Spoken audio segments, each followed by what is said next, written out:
Hello friends எல்லாரும் எப்படி இருக்கீங்க? நல்லா இருக்கீங்களா? கொத்து பீர்க்கன் கொஞ்சம் இருக்குங்க. அதுக்கப்புறம் வெண்டைக்காய்லாம் இருக்குது. நாங்கள் பல ரகம் அது எல்லாத்தையுமே அறுவடை பண்ணிக்கலாம்.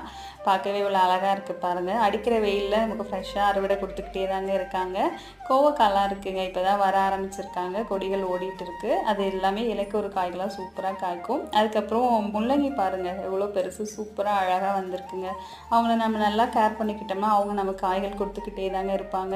கொத்தவரங்காய் கொஞ்சம் இருக்குங்க. அது எல்லாத்தையுமே அறுவடை பண்ணிக்கலாம். கொத்தவரங்காய் பொரியல் பண்ணால் சூப்பராக இருக்குங்க. எங்களுக்கெல்லாம் ரொம்ப பிடிக்கும். அரைக்கீரை இருக்குங்க. ஒரு கட்டுக்கு மேலேயே வந்திருக்குங்க.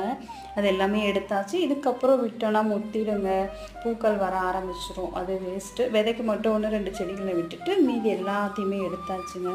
இன்றைய அறுவடை பார்த்திங்கன்னா இவ்வளோ கீரை, முள்ளங்கி, அப்புறம் வெண்டைக்காய், பீர்க்கங்காய், கொத்தவரங்காய்லாம் கிடச்சிருக்குங்க. தேங்க்ஸ் ஃபார் வாட்சிங். நவானவி கார்டனை சப்ஸ்கிரைப் பண்ணுங்கள், லைக் பண்ணுங்கள், ஷேர் பண்ணுங்கள். தேங்க்யூ. பாய்.